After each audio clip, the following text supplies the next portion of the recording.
एके news में एक बार फिर से आपका स्वागत है। चलिए जानते हैं देश और दुनिया की तमाम महत्वपूर्ण खबरों को फटाफट अंदाज में। बिहार में फिर हुआ पुलिस पर हमला।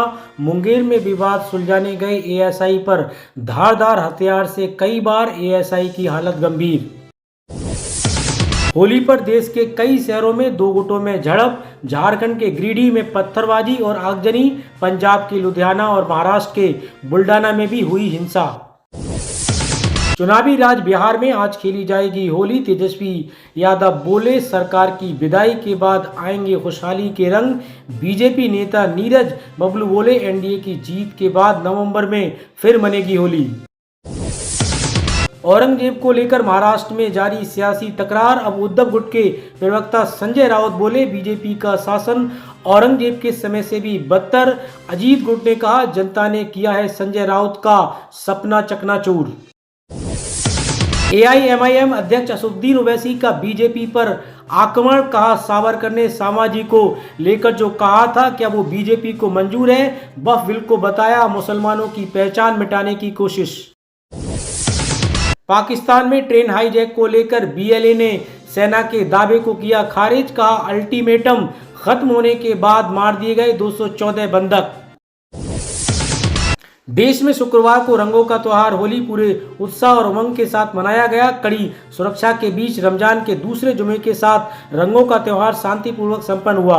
होली और जुमे शुक्रवार की नमाज एक ही दिन होने के मद्देनजर कड़ी सुरक्षा व्यवस्था के बीच उत्तर प्रदेश के संभल जिले में रंगों का त्योहार पारंपरिक उत्साह के साथ शांतिपूर्ण ढंग से मनाया गया। होली और जुमे के मौके पर पंजाब के लुधियाना में कुछ शरारती तत्वों ने माहौल बिगाड़ने की कोशिश की। इस दौरान दो पक्ष आमने सामने आ गए और कहा सुनी के बाद जमकर पथराव हुआ।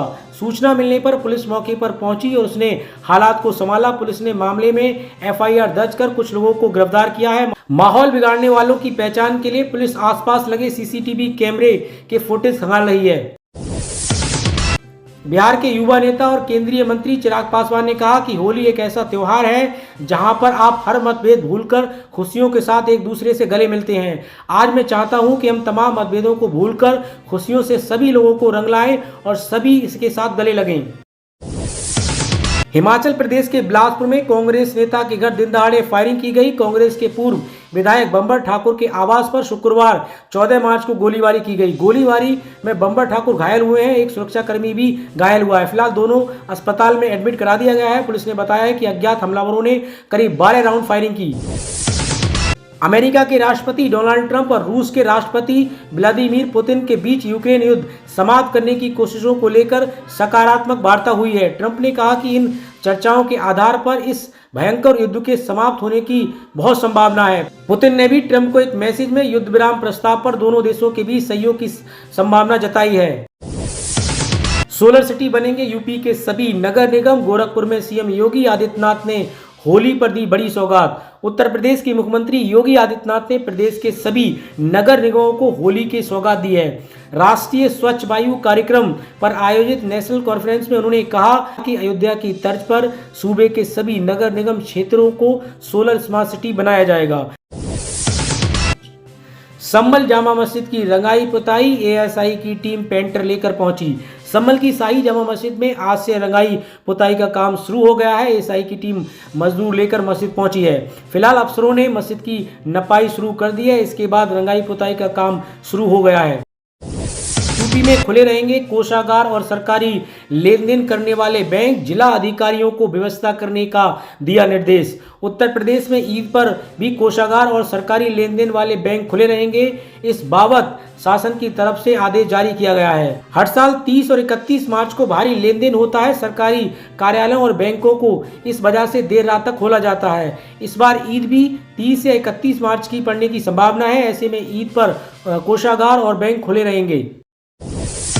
आज 25 जिलों में बादल बारिश का अलर्ट। बिजली चमकने का भी आसार। मौसम विभाग ने जारी की चेतावनी।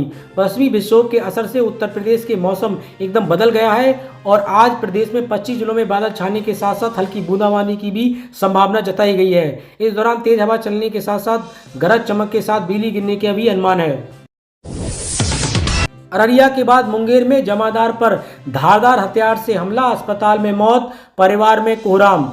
बिहार के अररिया जिले के बाद अब मुंगेर में दिल दहला देने वाली वारदात सामने आई है। फुलका थाना क्षेत्र में तैनात जमादार राजीव रंजन मल की हत्या के 48 घंटे के भीतर ही मुफस्सिल थाने में जमादार संतोष कुमार सिंह पर बदमाशों ने धारदार हथियार से हमला कर दिया। जमादार को पटना रेफर कर दिया गया है और मुंगेर पुलिस अलर्ट मोड पर है। मुसलमानों के खिलाफ पावर का मनमाना इस्तेमाल, ओवैसी ने सीएम योगी समेत बीजेपी के नेताओं पर किया पलटवार। असदुद्दीन ओवैसी ने मुसलमानों के खिलाफ पावर के मनमाने का इस्तेमाल का आरोप लगाते हुए और संविधान द्वारा धार्मिक स्वतंत्रता और सार्वभौमिक अधिकार बताया। ओवैसी ने बीजेपी और यूपी के मुख्यमंत्री योगी आदित्यनाथ के बयान की निंदा करते हुए संविधान के अनुच्छेद 25 का हवाला दिया। मुजफ्फरनगर में किसान नेता राकेश टिकैत की कार का भीषण एक्सीडेंट, नीलगाय से टकराई, 8 एयरबैग खुले। हादसे पर राकेश टिकैत के वाहन चालकों से अपील करते हुए कहा कि कार में सफर करने के दौरान सीट बेल्ट जरूर लगाएं। हादसे में किसान नेता राकेश टिकैत बाल बाल बच गए। अमृतसर में एक मंदिर पर हमला, बाइक सवार 2 युवकों ने ग्रेनेड से किया अटैक। पंजाब के अमृतसर में एक चौंका देने वाली खबर सामने आई है। यहां से खंडवाला इलाके में स्थित ठाकुरद्वार मंदिर में शुक्रवार देर रात ग्रेनेड हमले की जानकारी सामने आई है।